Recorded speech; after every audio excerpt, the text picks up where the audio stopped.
Welcome to the Essential Tax Podcast with your host, Mishkin Santa. In each episode, we'll take the complex world of tax, all the jargon, acronyms, and stuff that make your eyes glaze over, and explain it in an impactful way to understand the complex and unknown areas. You can find this show on all the major platforms, including YouTube, LinkedIn, Apple Podcasts, Spotify, and on our website, thewolfgroup.com. Now, here's the host of Essential Tax Podcast, Mishkin Santa.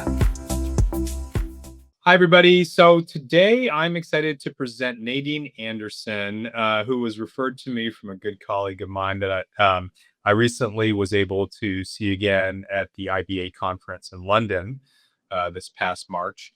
And so Nadine and I are going to talk today a little bit about what it looks like to go inbound into Austria and potentially get citizenship in Austria and some other cool things. So this is kind of an Austria Part 2 cross-border episode that we've got going on today. So Nadine, welcome to the podcast. Why don't you tell us a little bit about your background, certifications, your firm, all that good stuff so the audience can get to know you. Yeah, so thank you very much for having me. I'm very happy to be here. My name is Nadine Anderson. I am an immigration lawyer at Theiss. Theiss is a law firm in Austria. I've been working here for 3.5 years now. I have a degree in business law and as well as a degree in finance. I started here as a tax lawyer and I moved more towards immigration, and now I'm only focusing on immigration. Theiss is the biggest law firm in Austria. It was founded in Vienna, but it expanded to Eastern Europe and is now quite a lot bigger than when it started. Our firm mainly focuses on corporate matters. So we focus on complex M&A transactions, banking and finance transactions, but we also have a strong focus in private client work. So that would include things like trusts, foundations, tax planning, and of course, immigration. Absolutely. And there's, the theme, I think, for 2026 and maybe even for the next couple of years, in my opinion, is that there is a heavy volume of global mobility throughout the world right now. There's a lot more than we've ever seen before, at least from my viewpoint here in the US. And from the US side, it's a lot of folks going outbound of the US into a lot of foreign countries, most of which, in my opinion, are probably in Europe. But obviously, there are other countries that people are going to as well. But I think there's a lot of questions about what does it look like to try to get into Europe? What countries should people be going to? What things should they consider? How do you get in? I mean, there's some people have so many questions about how it works, how they get set up when they get there. What are you seeing on your end for global mobility trends into Austria for 2026? I mean, I'm really seeing what you're seeing. So we've been experiencing that people are just becoming a lot more mobile. So you don't really know what the reasons are, but I mean, one reason would definitely be the geopolitical crisis. But it's also not just that. So we're thinking that it's just like a desire for flexibility. So when you look at what happened during the pandemic, people were just locked in their countries, and they realized that they can't leave their country. And so what we're seeing is that it's more of a plan B mentality. People are seeking like a nexus to several countries, often in Europe. So we definitely see a strong preference in Europe. It doesn't necessarily mean that they actually want to move to Europe. It's more like I said, like a plan B mentality. So if they want to move, they can. So that's what we're saying mainly. And that is not only citizenship, but it's also residency as well. Are you seeing a certain population group coming inbound into Austria more than others, like any type of, from any country in particular? Maybe it's the US. Definitely the US. So we have a lot of interest from the US, that's for sure. Yeah. I've seen so many people, and it's funny to me. A couple of years back, I was at a conference and I was talking to a colleague of mine about inbound into Austria, and she looked at me and she said, "Well, our tax rates are so high. Why would anyone want to come here?" And my response was, "But it's beautiful." It's where the foundation of modern thought occurred. That's everything is it's a fantastic place to be. My wife and I were just recently in Vienna last November. We went to the opera. I mean, it was a great time. And I think a lot of times as tax advisors, we go right to the tax. It's like, or illegal advisors, right? We just go right to the heart of the matter, but we forget about everything else that kind of goes around the thought process for most of our clients. And I think sometimes we have to kind of zoom back a little bit and say, let's not let the tax tail or the legal tail wag the dog. Like, tell us where you want to be at, what you want to do there, and what you're trying to accomplish. At the Wolf Group, we also have a lot of international organization employees that are clients, which are mostly peppered throughout the Washington, D.C. area. So you're talking about World Bank, IMF, IDB, a lot of those different international organizations. And I'll have a question for you on this later, which you may or may not know. But we see a lot of those folks that are not U.S. people that come to the U.S. on special international organization visas. They're hitting retirement and they're not wanting to stay in the U.S. And another shocking development to me was a lot of them are wanting to go to Austria. And so I'm always like, why Austria? So we'll get more to that here in a minute. But yeah, I'm seeing a lot of that. Follow-up question, though, to the previous question I had. Where do you see the trend going for 2027 and beyond? Do you still see a large influx from the US? Do you still see a large influx in general? Do you feel like that's going to continue for the foreseeable future? Or do you think that it will dwindle down a little bit? I mean, are folks taking up a lot of the housing markets, like Portugal had, I think, and you see any rollback like that? Yeah, so we expect this trend to not only continue, but possibly even to increase.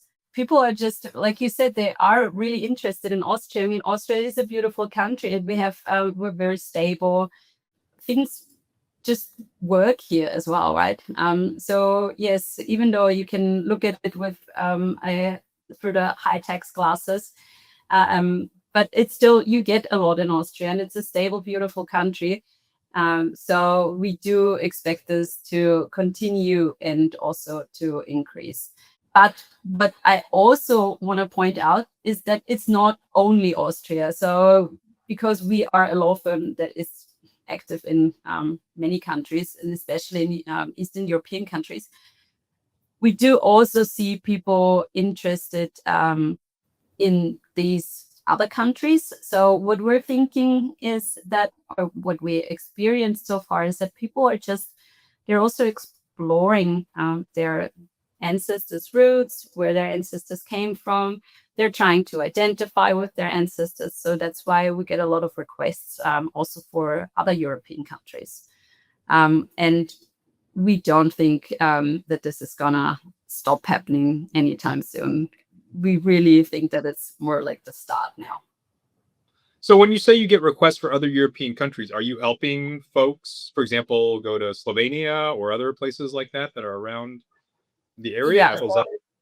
Yeah, definitely. So like I said, with a law firm, we have many different offices. So and I've been closely involved with Polish cases, Hungarian import cases, Slovenian cases, and just recently also with a Croatian case or a Bulgarian case. So yeah, we definitely do see that for other countries as well. And that's I think that's mainly that European side of things. So people are very interested in Europe, and they want to have the option to live here if they want to.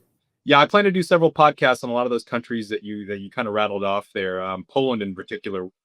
We end up seeing a lot of U.S. people going into Poland and creating a lot of Polish business entities and family foundations and a lot of the stuff that creates havoc on a U.S. tax return. So I wanted to give a heads up to folks on that. That's super interesting, though.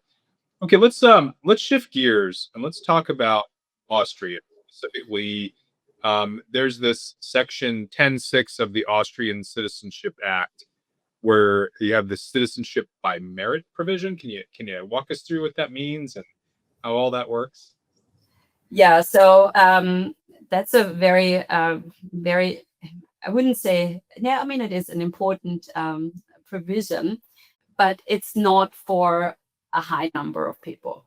So there are very few people every year that apply because of Section 10 of the Austrian Citizenship Act, and that's mainly due because this is a citizenship by merit provision, and it means that the person who's applying did something exceptional for Austria.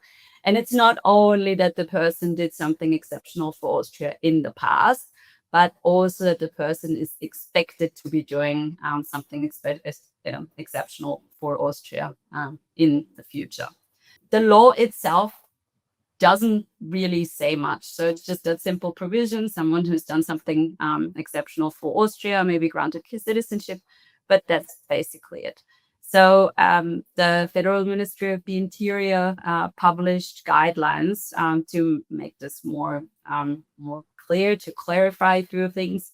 And what is important, I mean, it's also not super clear, but it makes things a little bit clearer, is that an exceptional achievement means that something significantly exceeds average achievements in a respective field.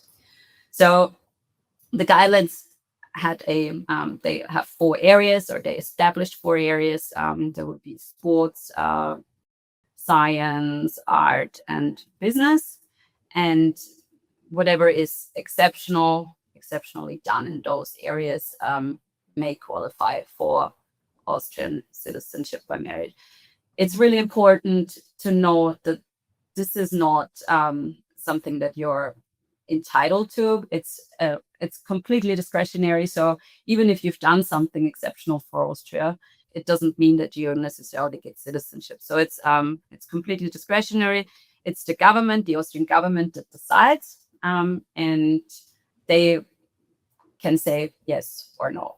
The key advantage of citizenship pursuant to 10.6 of the Austrian Citizenship Act is that there is no requirement to have ever lived in Austria. There's also no requirement to ever live in Austria.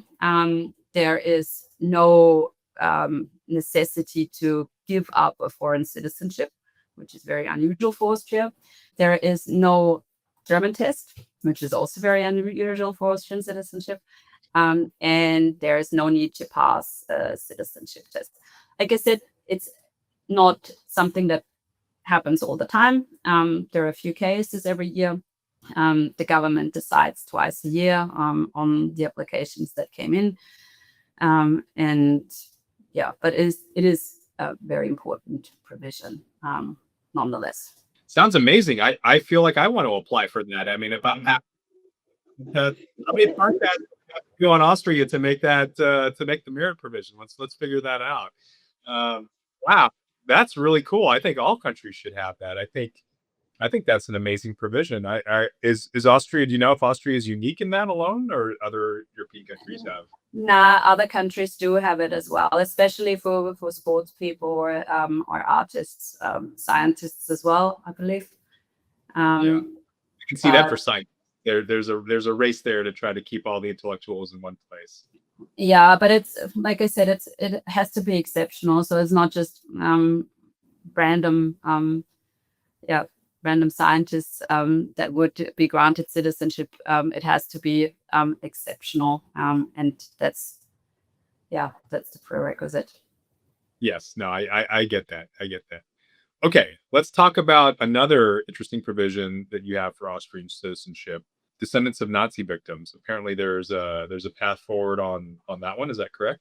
Yes, that's absolutely correct. And that one's actually completely different to the citizenship by merit provision, because that's a mass program, really. So like I said, 10.6 is one for a few people every year. You have a few applications, you have a few people that get the yes from the government, but Section 58C of the Austrian Citizenship Act is for many people. The idea of the whole of Section 58C is restitution. So Austria is trying to take responsibility for the crimes that happened in the past. And what the provision is doing is that it grants citizenship to Nazi victims, but it now also grants citizenship to descendants of Nazi victims. It is not limited to the daughter or the granddaughter. So it can also be the great granddaughter, as long as it's in a direct line, descendants are eligible. There are two main cases. So the law has 6 different cases, but we mostly see 2 cases when in our work. And that's the ones that I would like to talk about. The two most important ones.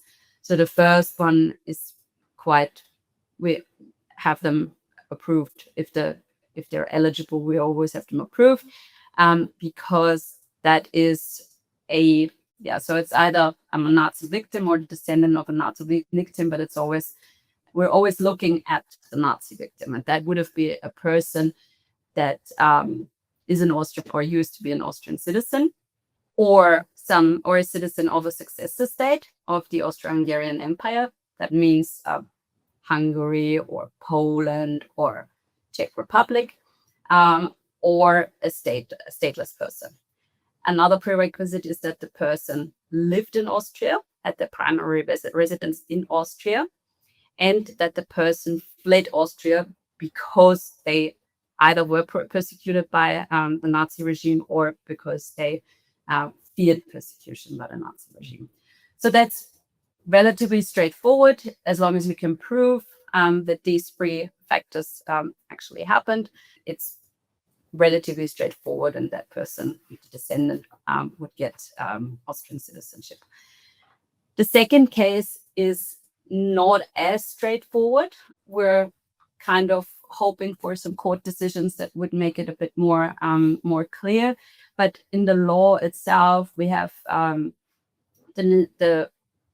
condition that the Nazi victim was an Austrian citizen. So here we only have Austrian citizens that are covered, and that this person did not have their primary residence in Austria during the war, and they couldn't return to Austria. So it's the prevented return case. They couldn't return to Austria or enter Austria for the first time to set up their primary residence because they feared persecution by the Nazi regime. The problem with that provision is that it has this subjective part, right, where the person must have a want to actually go back to Austria or to enter Austria, and that's something that is really hard to prove because first of all, of course, a Jew that was persecuted or that would have been persecuted wouldn't have the intention to re-enter Austria because they just wouldn't do that. So we don't really, the law is actually silent on that, how to prove that. Yeah, so we're hoping that the courts will make some decisions on that to make it more clear, because at the moment, the competent authority is looking at whether the person still had family in Austria or whether that person still had assets in Austria. So if one of those 2 things were present in Austria, then you could talk about the prevented return. But this case is much less straightforward than the first case. Got it. And do these individuals that are applying, do they have to pass the language test and some of the other things that you were talking about as well, or are they going to pass on that? No, so that's an advantage. So like I said, it's a restitution character. So they don't have to pass language tests. They can keep their foreign citizenship. They don't have to do a test on democracy and all these things. So that's quite similar to Section 10.6 as well, with those conditions not having to be met. And are you seeing a lot of U.S. folks coming forward and asking for this provision? Some of the descendants maybe fled to the U.S.? Yes, so we have an enormous interest from the U.S. I would say 90% of people of our cases are people from the US.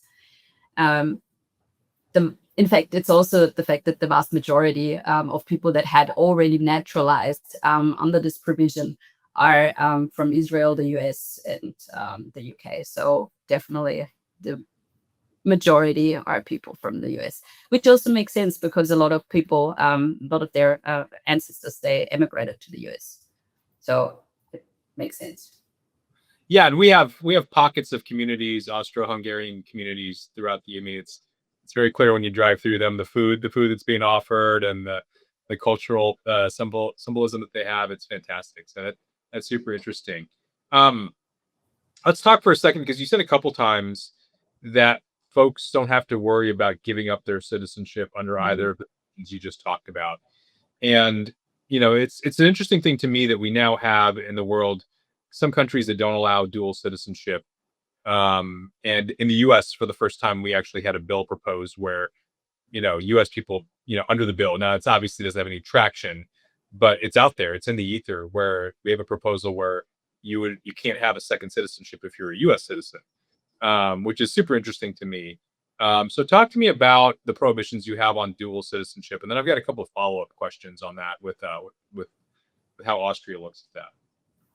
Yeah, so in general, Austria does not permit dual citizenship, which is, it's debated among many people, but that's the way it is at the moment. So generally, it's not permitted, and Austria is actually very, very strict on that as well. So there are a few exceptions. The two that I've already mentioned are Section 10.6 of the Austrian Citizenship Act. People who get citizenship through that provision, they can keep their foreign citizenship. And the same is true for people that get their citizenship through Section 58C, so descendants of Nazi victims. They can both keep their foreign citizenship. Another exception would be people who have parents who have two citizenship from birth. So have parents who are from different country, like let's say a child that has a mother with an Austrian citizenship and a father with an Australian citizenship. The child would be able to keep both citizenships. They also wouldn't have to decide at any point whether they want to keep one. So they don't have to decide. They can keep both. That's also not limited. So if a child has 6 citizenships from birth, which is pretty unlikely, but everything's possible, they could keep all of them. And the fourth exception is, so you can get a waiver. It may be granted, but it may also not be granted. The circumstances are really strict. You have to have like some really distinct disadvantage if you gave up your Austrian citizenship and take on another one. Sometimes they grant it, but it's relatively unlikely. So that's our system that we have in Austria. It's unlike in the US, where you can have 2 citizenships or more. We've worked on, funny enough, we've worked on a lot of cases where we have individuals that are US citizens that are also Austrian citizens, so dual citizens. And what they're telling the preferred person is, hey, you got to give up the US citizenship. And what we do is we run the US exit tax calculation to show what that would trigger if they did that. And in some cases, it can trigger an enormous amount of exit tax. And they've used those calculations to present those to the Austrian tax authorities and say, hey, this would cost me, X amount of dollars should I give up my US citizenship. I need a waiver. And you're right, the Austrian authorities are very strict on it, but we've been successful. We always supply the calcs, but whoever's arguing it over on the Austrian side, that has been successful on a couple of occasions. But we have seen that be an issue a couple times where people have said, hey, we just want you to run the hypothetical US exit tax calculation, put that in a memo, send that over to us, and then we'll use that as part of our evidence and our request for a waiver. And it's an interesting thing that they would take that into account. Yeah. Okay, let's shift gears for a second. So earlier I mentioned that, the Wolf Group, we deal with a lot of World Bank retirees that, are moving to Austria. And I think that is because Austria gives the World Bank pension, which by the way, that's one of the reasons why folks get walloped over there with the exit tax. If they hold their green card for too long or US citizens and they have their World Bank pension and they try to give it up, there's a net present value calculation that you have to apply, which means that pension ends up, the value of that thing ends up being, several $1,000,000. But my understanding is for those that are able to access the World Bank pension and they take it to Austria, that there are some carve outs for that or favorable tax provisions. I know we're getting into tax here, so I don't want to push it too hard on it, but any commentary on how Austria looks at that? Yeah, so there was a statement issued by the Federal Ministry of Finance that actually stated that World Bank pensions are tax exempt in Austria. That was in 2012. But it also mentioned that all other incomes are taxed normally. So that's important to know. You got to take the benefits with the drawbacks. So for you World Bank folks listening out there, be careful with your Roth IRAs, your traditional IRAs, all that other jazz that's a big problem in Austria. Let's talk for a second about income and transfer tax implications. So you become an Austrian citizen. I don't think that would. So let's just say you went and you were a descendant of a Nazi victim, or you got the merit provision and they gave you citizenship. My understanding is that by itself does not make you an Austrian tax resident. You'd actually have to then satisfy the normal Austrian tax resident rules. Is that right? Yeah, exactly. So unlike the US, where you become a tax resident because you have a citizenship, in Austria, the citizenship itself does not trigger any tax implications. It is different when you move to Austria. So once you become a tax resident, individuals are actually taxed on their worldwide income. Of course, you have double tax treaties that apply, but generally individuals are taxable on their worldwide income.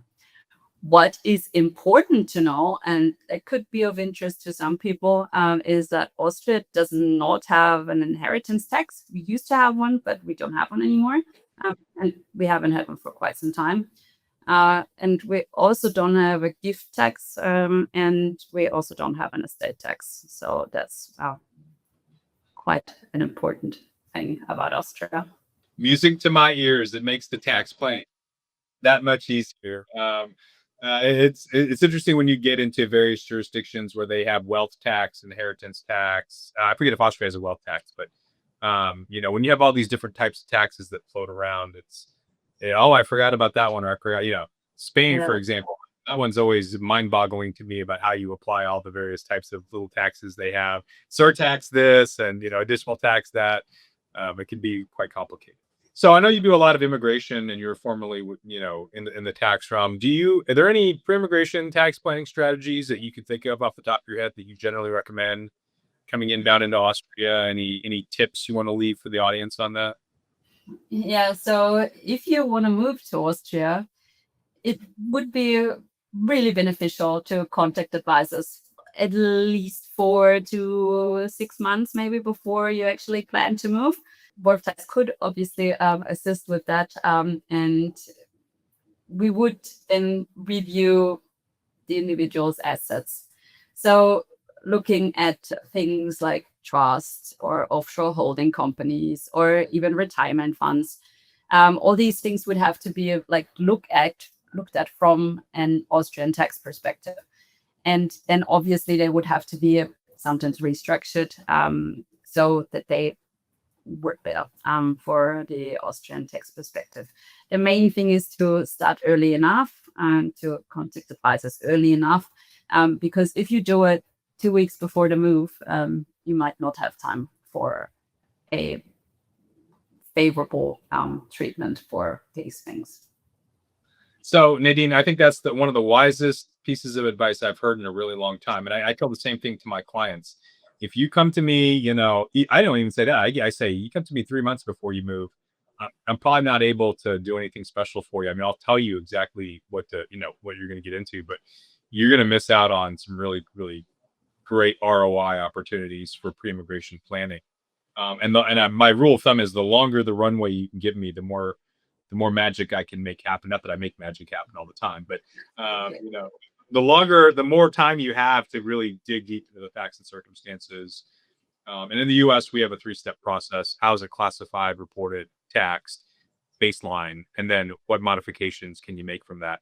And also from the U.S. side, you're thinking federal, you're thinking state, you're thinking local tax. We have a lot. We're like an onion. We have a lot of layers, and so people always forget about one of those layers or one of those sections, and that could be a mistake coming inbound into the United States. And I would say that's probably a common theme in just about any other country in the world that has a tax regime. You got a plan. You got to do it far in advance if you can, and really make sure to get with your advisors and give them a lot of time. Absolutely. Great. Any other items you want to leave with our audience? Anything on the horizon that we need to know about for Austria? Any residency investment programs or anything? I mean, big? You want to drop the mic?